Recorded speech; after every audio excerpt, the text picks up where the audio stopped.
What is real? How do you define real? You can't jump into cash. Cash is trash. What do? You get out.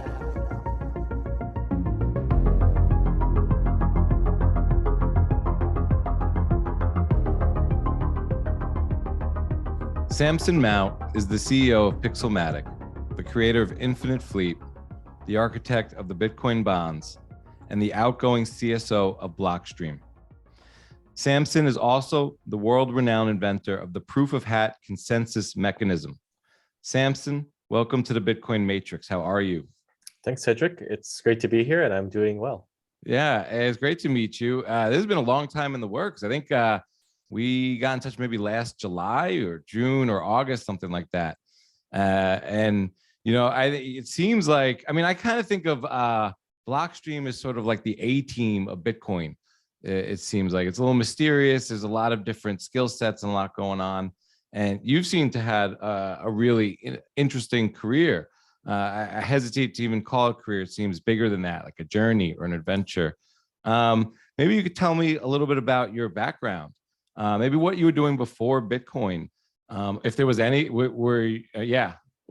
what were you up to before that?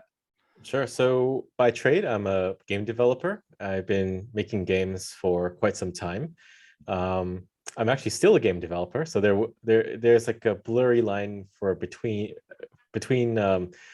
prior career and Bitcoin, because I never gave up the game development track. I kind of have been working two jobs for the last 7 some odd years, I'd say. So I guess my foray into Bitcoin officially was with BTC China. I was the COO at BTC China, and I was running the exchange business and the mining pool. And during that time, I got to meet Adam Back, the CEO of Blockstream, during the Blocksize Wars, or the scaling wars. And I decided to join Blockstream after BTC China. So that was in 2017. And then I spent about 5 years at Blockstream working with Adam to do a number of things like sidechains, the Liquid network, pivoting the company into mining, launching Bitcoin satellites, and a number of other things. Yeah, that's a lot to unpack. Maybe tell me a little bit more maybe about Bitcoin China or BTC China. How large was that? Those kind of businesses in and of itself are really interesting. And maybe, did you start with that, like out of the ground with that company, or did you join them as COO? I joined as an advisor at first. So I was advising them on their mobile app and trying to build a team around their mobile product suite. And then later on, the CEO, Bobby, he asked me to join full-time as the COO because the prior COO had just left. And I took that job on, and my game company, Pixelmatic, was actually next door almost to BTC China. So I kind of just moved the entire company into that same office building. So I was just walking between the two offices on the same floor and running both of them at the same time. But BTC China was one of the biggest exchanges in the world for some time, and also one of the biggest mining pools. So right after Mt. Gox was hacked, everyone went over to BTC China, and that's when it blew up and became the biggest exchange for some good time. And then I think we launched our mining pool in 2016 or late 2015. I can't remember now, but that grew to be about 20% of network hash rate at the peak. So back in the day, I think a lot of people don't know it, but BTC China was a major player. Right. So here you are working for a major player, and around this time is the Blocksize War. What was your take on that? And what kind of role did you play? I mean, where's the book? It's right next to me. The Blocksize War by Jonathan Beer. You're in it at a particular meetup in Asia, as far as I've read so far. So what was your take on the Blocksize War? Well, the war was kind of started rather innocuously. It was two devs, Gavin Anderson and Mike Hearn, and they were just saying, we need to upgrade the software now, and you as the mining pool have to change to Bitcoin XT. So they were kind of framing it as a regular update, but then the other developers chimed in and said, no, that's not the case. And if you ran that one, there would be a hard fork and the network could be split. And then everything kind of escalated from that point. But because I was working at the mining pool, I was one of the parties that they reached out to try to upgrade the network. And I guess my role has been on the small block camp, advocating for the immutability and not changing the protocol for a tiny bit of a scalability increase. But I think in the early stages of that war, I was actually briefly on the big block side. So I thought, it makes sense. And that was a danger with the whole argument, which is on the surface, it's really innocuous. It looks very boring and it's not a big deal. Changing the block size from 1 megabyte to 2 megabyte, it would be good for an exchange that the fees are lower, so we don't drive people away for the cost of transacting. But when you drill down more and you really try to understand how Bitcoin works, that's when you start kind of unraveling the whole narrative and figuring out that it's a big change, and it leads you down a very slippery slope. Because if you can change the block size from 1 to 2 megabytes, you can pretty much do anything. You can increase the number of coins to 42 million or 84 million, and from there it would just make Bitcoin meaningless. It would become Ethereum or something that's completely malleable and controlled by a small group of people. Do you think that battle could have gone a different way? I think it went pretty well, considering. So I would say Bitcoin won. It came out of that battle unscathed, and everything else forked off, like Bcash and BSV and all the other ones. And they're all trending towards zero now. So Bitcoin won. So we're all fortunate. And I think we were lucky to have had that war when we did, when Bitcoin was in the hundreds of dollars, sub $1,000 range, because that would have been far more damaging at the current price range. And it would be harmful to investor confidence to have that play out today. So I kind of look at it as a period of growing pains for Bitcoin.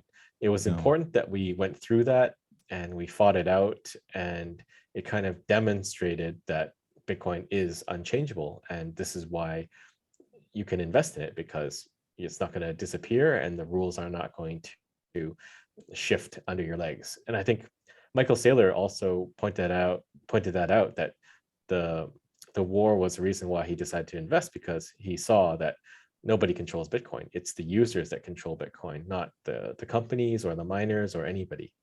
Right. Yeah. I mean, I kind of came into Bitcoin in late 2017, and I still felt, I don't know when the war officially ended, but I still felt like it was the fog of war there in terms of the release of Bitcoin Cash and that sort of network attack. And my being an early user, it was confusing, and there were arguments made, and in the long run, I think it was a good thing, because it kind of made me investigate and do my own research and understand the properties that were most important to me. But yeah, what was it like maybe in some of those meetups? Do you remember, was it very emotional for you? Because from what I'm gathering from the research I'm doing in the book, I mean, it's a long fought effort that was incremental, and discussions and back and forth and give and take. And at times it looked like there might be compromise, or more compromise, or less. And so what was your thinking maybe throughout? Did you have a lot of patience for this? Did you see it as sort of like existential? I would say yes, it was existential. And that's why everyone fought very hard. If no one was going to stand up and fight, then obviously the companies could change the protocol. But I don't think I was that stressed about it. But I know a lot of people were very stressed about it. I was kind of trying to run a company or two companies as well, and that's also fighting the war. So I think I had a bit more grounding than the people that were 100% focused on developing Bitcoin. That they're very much they're not thinking about anything else but dealing with the attacks as well. But I think the meetings were important, and I guess you're right that there was some degree of stress there. So probably the most well-known one was the Hong Kong meeting, where the Hong Kong agreement was released. And that actually, even though it was a beneficial meeting and it held off the conflict for some time, a lot of people at the meeting got a lot of blowback from developers that did not attend the meeting, saying you should not be going there to negotiate. And some of them were quite high profile too. So, it's interesting to see how people look at different situations and how they want to deal with different situations. I think going to the meeting and engaging was a better strategy than conflict avoidance and hoping everything would go away. And even though it's not right to negotiate, the thing is, we can't really negotiate because Bitcoin doesn't negotiate. But for the opposition, they thought we're negotiating. So it was an okay tactic to kind of get SegWit and avoid a split at that time. Right. Yeah. Crazy. I think that's kind of just a wild scene in itself. I'd love to turn to Blockstream. And I mean, how does Blockstream think about where to turn their attention? I mean, as the outgoing CSO, maybe what were sort of the frameworks or models or dilemmas that over the years you sort of were like contemplating or trying to turn the company towards, or how does it, or maybe there were things you didn't go towards, but how do you kind of decide where to turn your attention to and the talent there? So I would say Blockstream's mission is to augment Bitcoin. And that's why the company is working on sidechains and scaling tech like the Lightning Network. Everything is to make Bitcoin more robust, more scalable. And I would say one direction that we pivoted in was towards mining. So after I joined, we kind of started on that road to set up our mining operations. And now the Blockstream mining business is actually very significant in terms of revenue and a lot of opportunities for the company, because we have the Blockstream mining node, which is a security token on top of Liquid, which is a Luxembourg securitization vehicle that's wrapping up the hash rate that we have, so that Blockstream has. So I think going in that direction was very beneficial as a whole, because you can have this vertically integrated Bitcoin company, which is doing protocol development, second layer tech, and mining, and wrapping up that mining in the second layer tech. So I think it's kind of a interesting mix and a very virtuous reinforcing cycle to kind of promote more building on top of Bitcoin. Right. Speaking of mining, is volcano mining a thing? Can we extract the geothermal energy? I think I saw you on a helicopter with Max Kaiser and Stacy Herbert in a tweet of yours. Were you just visiting a volcano? But yeah, can we mine a volcano?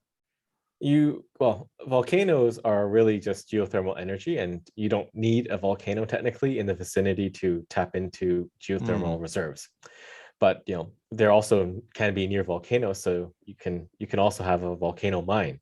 The site that El Salvador is mining at now is called Berlin, and I think that it is near a volcano, but that volcano does not have a name, but the district is Berlin.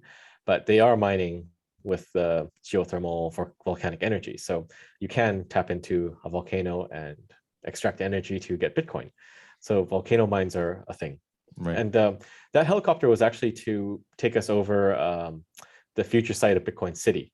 So the guys at Laheo, the geothermal company, they wanted to bring us there to show us where Bitcoin City will be. So they wanted to fly over and show us where downtown will be, where it will overlook. And then we flew to Berlin to give Max and Stacy the tour of the geothermal plant and mining facility. Oh, wow, that sounds awesome. Yeah, that sounds really wild. So I get the mining thing. Maybe we could touch on satellites for a bit. What is that venture about? And yeah. So Blockstream operates a network of satellites, a constellation of satellites. It's called the Blockstream Satellite Network, or the Bitcoin Satellite Network, whichever you like. But these are satellites in geosynchronous orbit around the planet, and they're broadcasting the Bitcoin blockchain back down. So it's a way to ensure that we don't have network splits, because if there is a heavy concentration of mining in a particular region, maybe Russia or Kazakhstan or something, and internet is cut off for whatever reason. And recently we're seeing more of these reasons. As long as one person in that area is running a Blockstream satellite dish, they're still getting the Bitcoin blockchain, and they're able to keep the split off internet or intranet in that region in sync with the rest of the Bitcoin network. So it's a very important service for a number of reasons. One of them is that you can mine in areas without internet. You just need to have a cell phone 3G signal to broadcast blocks found, but you can actually maintain your mining operation just using the blockchain data from Blockstream satellite. And then the other benefit is it keeps the network in sync. So if you're building everything on top of Bitcoin, if you're building the Liquid network, you're building the Lightning network, then you definitely want the base layer to be intact. And that's why I like to say Blockstream is augmenting Bitcoin, because it's trying to make sure that everything runs smoothly. The base layer protocol is functioning flawlessly. Sure. Is that sort of an altruistic business venture? Well, you could say that, but it's also for profit too, because Blockstream can use that satellite service to mine in areas without internet. Like you could set up in the desert next to a solar farm and be mining Bitcoin. Right. Fair enough. Yeah, that sounds awesome. What about Liquid? Can you tell me a bit about the Liquid sidechain and maybe how it works and how at a high level, and maybe compared a little bit to Lightning? Right. So there's often a lot of confusion between Liquid and Lightning, and people think that the two are competing when they're actually very much complementary. So Liquid is a Bitcoin sidechain, and what a sidechain is a blockchain that is anchored to another blockchain. So Liquid is anchored to Bitcoin, and Liquid does not have its own a token there that you use for fuel or gas or whatever.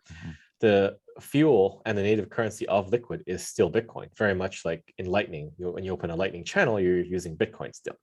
So when you have assets in Liquid like stable coins and you want to transact those stable coins, you're paying with Liquid Bitcoin, which is Bitcoin pegged in from the Bitcoin network. So in a way, everything is still anchored to Bitcoin in this sidechain, but you gain some unique properties. So for Liquid, it has 1 minute block time, so faster confirmations.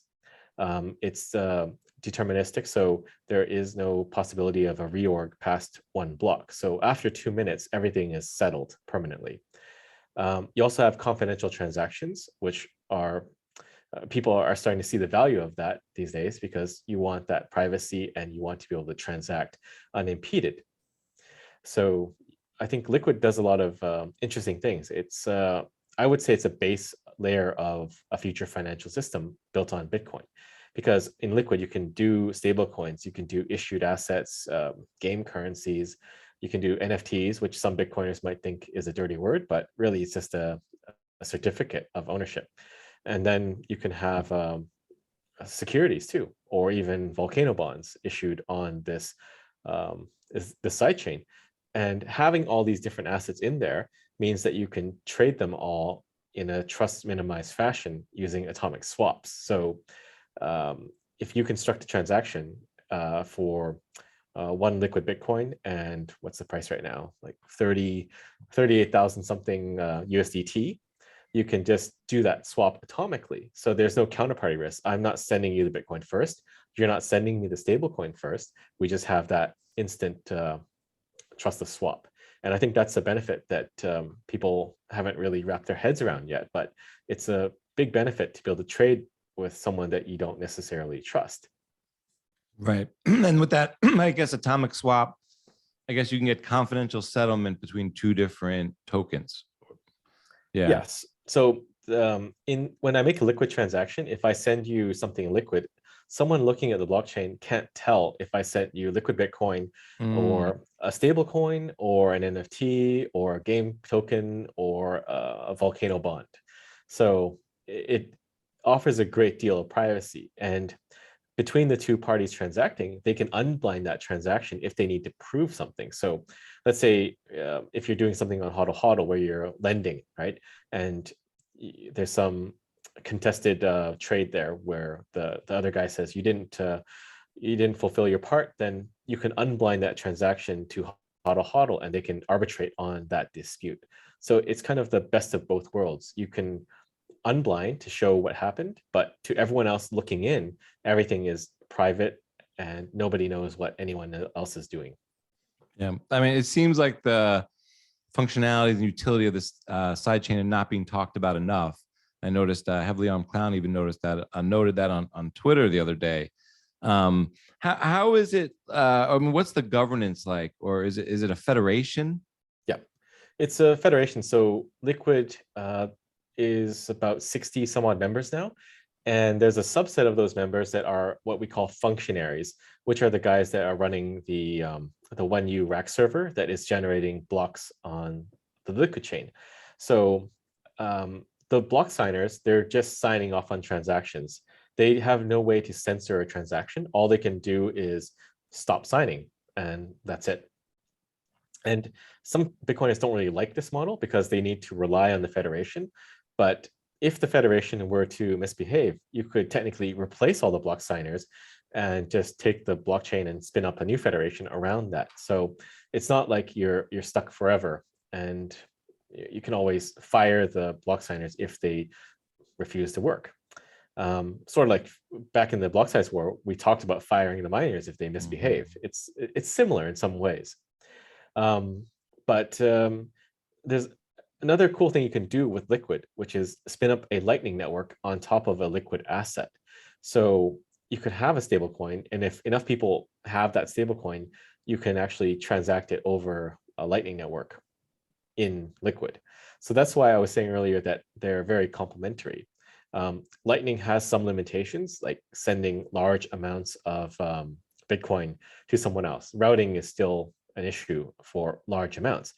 But for Liquid, routing is easy. It's just like sending Bitcoin. If you have 1,000 Bitcoin, you can just peg it into Liquid and send someone 1,000 Liquid Bitcoin, and that transaction will always go through flawlessly. So I think it's different use cases. Lightning is more for payments. Liquid is more for traders and people trying to trade different things and move large amounts of assets confidentially. So they kind of work together, and you can also have Lightning on top of Liquid, which is still yet to come. But I think once all these things come out and you have a wallet that can integrate them and make them very accessible to an ordinary person, that's when people will really start to see the potential of Liquid. But the challenge for Liquid has always been that there is no shitcoin token that is driving people to use it or to integrate it, or for exchanges to add it, because there's nothing they can directly derive value from. So what we have is a very organic ecosystem of people trying to build real things on top of Liquid, like SideSwap, BitMatrix, TDEX, and a number of others. Like, these are people trying to actually take the technology and build real products and services for real customers. It's not about a quick pumping and dumping of Liquid token or something. Right. That sounds incredible. So do we even know what maybe some of the benefits that would come of Lightning sitting on top of Liquid? It seems like that's inevitable. What are your thoughts there? Well, I think the biggest boon would be towards stablecoins. Bitcoin is still volatile, right? And we see the need, and this is why El Salvador has Chivo, right? If you're a merchant and you're selling products and your suppliers are supplying you and taking dollars, you kind of would be taking on risk if you're accepting Bitcoin, right? You can take Bitcoin, but it's more about accepting Bitcoin kind of as a savings account right now, rather than your business account. But if you can take a stablecoin and that stablecoin transaction can be free and instantaneous, then you kind of eliminate the need for all the different things out there like Venmo or TransferWise, or you name it, right? You just transact stables over Lightning, and it's a big game changer. Yeah, wow. Do you see Lightning as a proof of stake network? I've seen people say that, and I think there is something to that, right? If you have Bitcoin, then you have Bitcoin on Lightning, and it's proof of stake that would make sense, right? Yeah. I'd love to kind of hear a little bit more about your experience in El Salvador. using Bitcoin, or just getting to know maybe the country or the politics, or anything that you might want to share? Sure. Which one do you want to do first? Maybe visiting the country and moving about during these last 2 years, and exploring the implementation of the Bitcoin network as legal tender. Sure. So I think I've made 3 trips now, and I'll have a 4th coming up soon. But there's just a lot of things to accomplish in El Salvador, so I just keep finding myself going back again and again. I think for a lot of people, there is this preconception that El Salvador is not that safe, but it is actually quite safe. I would find it safer than a lot of big American cities. So it's a testament to how well Nayib Bukele and his government have been at managing that and reducing the crime rate. And I think in places like Bitcoin Beach, you can see kids running around, and people go there with their families, and their kids are running around too. So I would say it's not really a big concern. Of course, there are dangerous places, probably out in the countryside, but in every country even cities, there's dangerous spots that you want to avoid. And I don't think it's a big barrier for entry. And with the Bitcoin law, they've actually seen a big uptake in tourism. So a lot more people are going to El Salvador. They're bringing their families, they're spending money. So they're seeing a big uptick in revenues from tourism, which is new for them. And I think it's a big opportunity, given that the country is very beautiful. You have the volcanoes, you have the beaches, and the city as well. And I'd say if they can keep things going the way they are, it'll become a big destination, I think, just because you can go from the mountain to the sea in a couple of hours, and the views are just spectacular. I highly recommend visiting El Salvador. Yeah, that sounds awesome. I'd love to visit soon. Do you think El Salvador would be the financial capital of the world if Bitcoin hit 1 million per Bitcoin? Well, I think Bitcoin will hit 1 million per Bitcoin. It's just a matter of when. Sure. And with all the things that they're working on there, especially with the new digital securities laws, I think they'll start drawing more and more businesses. So it's inevitable that it ends up like a financial center like Singapore or Switzerland, right? And in some ways, they have a big advantage because those other financial centers, they're already very well grounded, and they're not open to new things and adopting new technologies. So I remember some people were discussing about Singapore adopting Bitcoin. It's not impossible, but it's also less likely because when countries develop, they become more rigid, and it's harder to affect change. I would say El Salvador is a big outlier in the fact that they're so nimble and they can move so quickly to roll out things like the Bitcoin law and the digital securities laws, and just decide that we're going to do a volcano bond, right? This is not standard, I would say. But Switzerland has also shown that some of these more established places can move quickly, and maybe it's going to be at the city level. So in Switzerland, Paulo Arduino, the CTO of Bitfinex and Tether, he worked with the mayor there to roll out their Plan B. So Bitcoin is not legal tender in Lugano, but it's de facto legal tender. You can use it and Tether to pay for any government service, and they're encouraging businesses to accept Bitcoin too. And we're hearing rumblings now of other cities in Switzerland looking at it as well. So you kind of have the El Salvador domino falling over, and then it hitting Lugano. And now in Lugano, it's kind of like rolling out to the other cities. So it's just a matter of time before we see hyper Bitcoinization. And in the meantime, I would just say enjoy the low Bitcoin prices and stack as much as you can. Right. I hear you on that. How does a bond work on Liquid from just a high level? Just if I want to really make a bond and put it on Liquid, how does that work? Right. So Liquid can support the issuance of tokens, but most of those tokens are permissionless in their default form. So like a stablecoin, I can send it to you. No one else can stop that transaction. But what Blockstream did was they built a service called Blockstream AMP, which is a way to permission tokens on the Liquid network using Bitcoin multisig. So if you've tried the Blockstream Green wallet, it has a two-factor authentication on transactions. And that's because those are multi-sig shield wallets where the Blockstream service has one key and you have one key. And you have to sign off on the two-factor or enter the two-factor code to tell Blockstream to sign off on that transaction.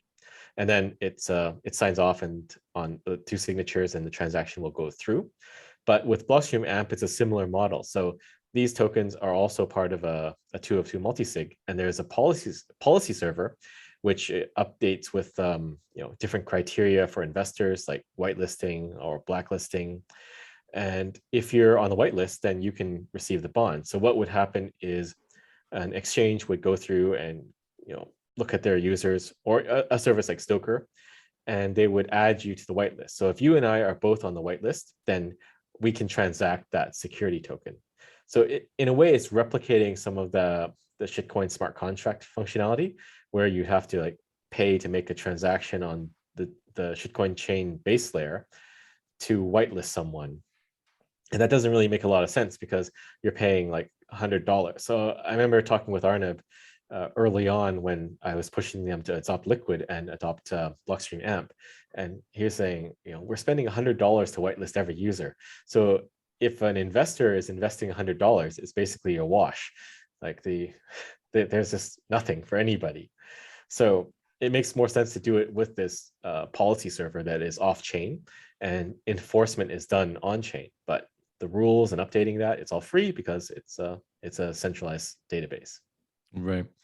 Yeah. I mean, that's going to be, it's just a fascinating mechanism. And again, I think that Liquid is just underlooked at right now, and it's really going to be a really interesting piece of layered technology going forward. Tell me a little bit about Pixelmatic and your role there and what you guys are up to. Sure. So Pixelmatic is a game company. I founded it in 2011, initially to do social mobile games. So before Pixelmatic, I was at Ubisoft, and I did a lot of mobile and social games for them in the Asia region, helping them expand to Asia. And I decided I wanted to start my own company. So I booted up Pixelmatic, and we developed a couple games and licensed some games. And then I think in 2016, we started exploring building our own big title, an MMO strategy game called Infinite Fleet. And we started concepting and working on ideas of how it could play. And then we decided to do a security token for it later on. And we raised some capital, and the game is currently in alpha. It is in a playable state. The beta will come out June, July. I think we're slipping a little bit. It might be July, but we're still aiming and directing the team to hit it out of the park by June. So we'll see about how that works out. But I try to leverage a lot of Blockstream's technology in Infinite Fleet. So the game currency is the token on the Liquid network, and the similarity is like WoW Gold. So imagine WoW Gold, but not in a database, but freely transactable. And the players, when they create their account for Infinite Fleet, they will create their own non-custodial wallet. So when they're earning the game currency, it actually goes directly to their wallet. And the ships in Infinite Fleet are NFTs. And we try not to oversell that fact and say, you own your own ship forever and it's immutable, it'll never change. But that's not true. So we just kind of say it's like the key to your ship.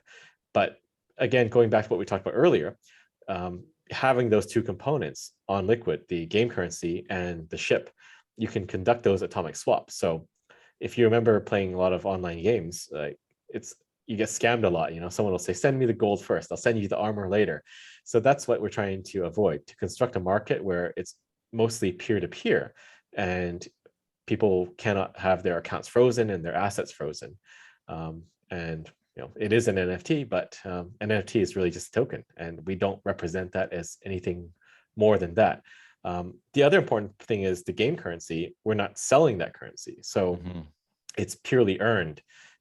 You could think of it like airline rewards miles, right? You're just earning the miles when you fly. So I think it's not scammy. I don't think it's shitcoin because we're not selling it. It's just using this new tokenized format on the Liquid chain and seeing if it's beneficial to players. We're not going to force them. We don't want to cram it in their face and use it as a central marketing for the game.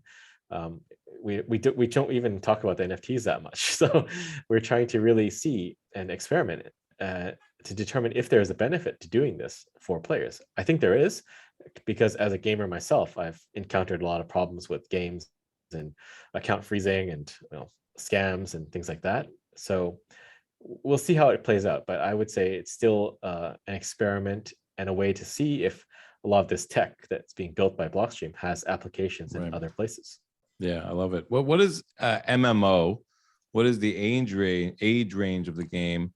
And maybe tell me a little bit more about the objectives of the game, or what the experience is like. Right. So an MMO is a massively multiplayer online game. I think the most famous ones are World of Warcraft or WoW. And then you have EVE Online, which is a sci-fi MMO where you're flying one ship. Infinite Fleet is about you commanding a fleet of ships and going into battle against an alien threat. So at first, the game is going to be PvE, which is player versus environment. And the plan is after that, we'll roll out PvP, where you can fight against other people. But you're collecting and building your fleet of ships, mining resources and upgrading them, and going into combat to kind of get more glory and participate in what we call a directed narrative. So unlike games like World of Warcraft, where you're playing through pre-scripted quests, over and over and over again, we're kind of setting objectives for players. And it's up to the players to decide which objectives to take and in which sequence.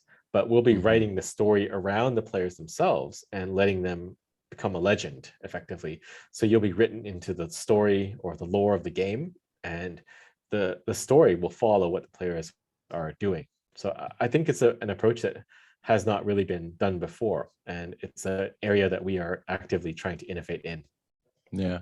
How much do you think of your passion for game development has impacted your views on Bitcoin, maybe Bitcoin the network, understanding the protocol, like especially maybe the Blocksize War, and maybe thinking about where Bitcoin's going? Right. I think my experience in games had more of an impact on my interest in Bitcoin, because working as a game developer, doing online games, you're always dealing with the economics of it, right? You're trying to manage the game currency and prevent hyperinflation in the game, and create the proper sinks for people to spend their currency to avoid that situation. But when I read about Bitcoin, I think the first time, I didn't think too much of it. I thought it was just like a digital money someone made. But then eventually I read an article about Bitcoin mining, and I kind of studied how you mine. And then I realized, like, there's nobody behind this. There's no company behind this. And that was when I was really interested, because everything else is centralized. Everything else, especially in games, it's run by the game company. So in my mind, it kind of clicked that this is like a game currency that's not controlled by the game. It's just a protocol, and it has its own life almost. So I would say it's more about my experience in games affecting my interest in Bitcoin. Right. But maybe there's some backflow too, because for the Infinite Fleet game currency, the one on Liquid, we're trying to also set a cap to it. So there's a finite amount in the game, and it'll be disinflationary, and it'll become deflationary at some point.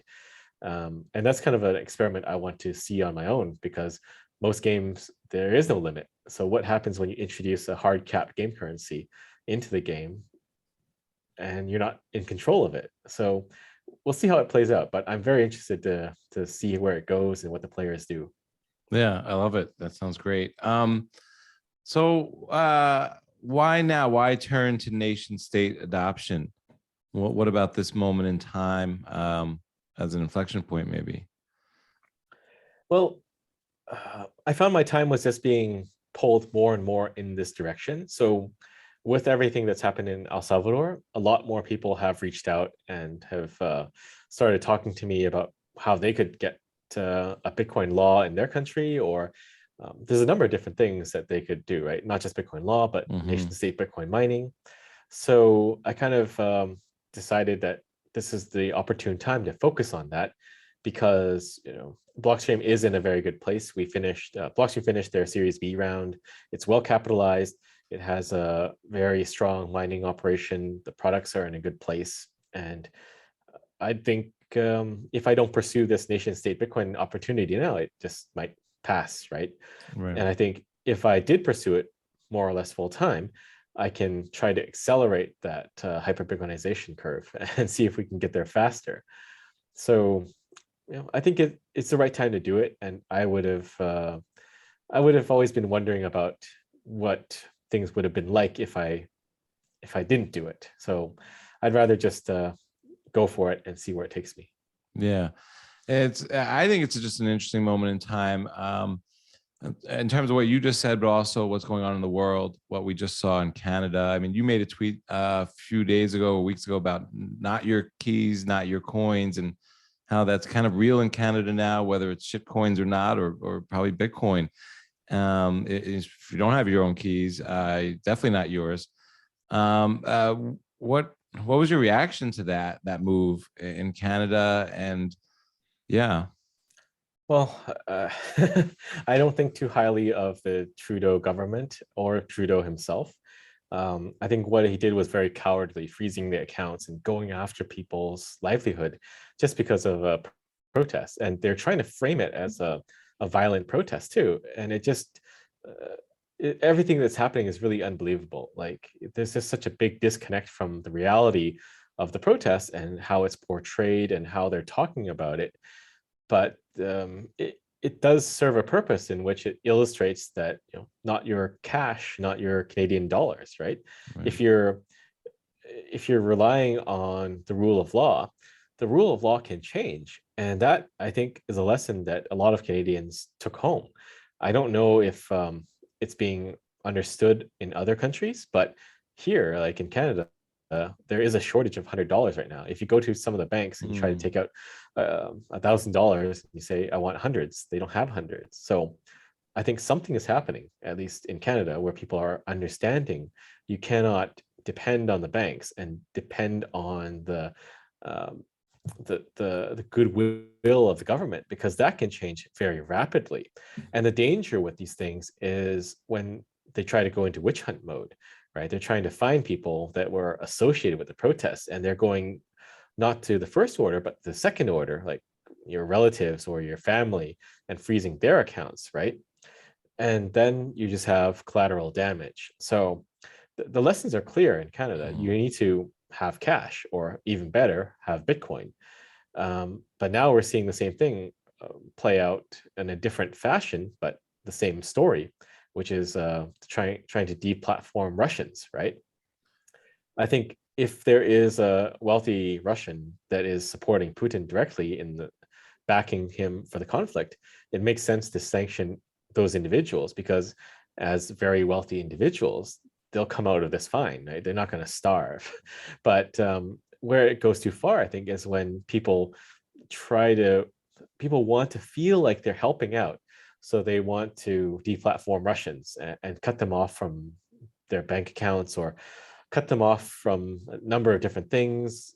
And I think that just goes too far, because ordinary people really don't have any control over the situation. And if you were in Canada, you would understand that, because if Trudeau were to go to war and Canadians start being sanctioned and deplatformed, we can't do anything. Like, it was martial law effectively, right? It was the Emergency Act. So you can get thrown in jail for suspicion. Your bank account can be shut down, and you have no recourse. You can't even sue the bank for shutting down your account. So I think people don't understand the vulnerability they are in because of the money.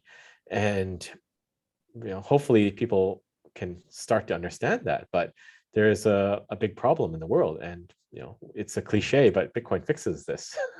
Yeah, and I agree with everything you said there. And I think that this deplatforming is going to lead to a fracturing of not just maybe the banking system and the dollar system, but the internet. And I think the blowback in value. So you devalue or deplatform Russian wealth, or anybody's wealth.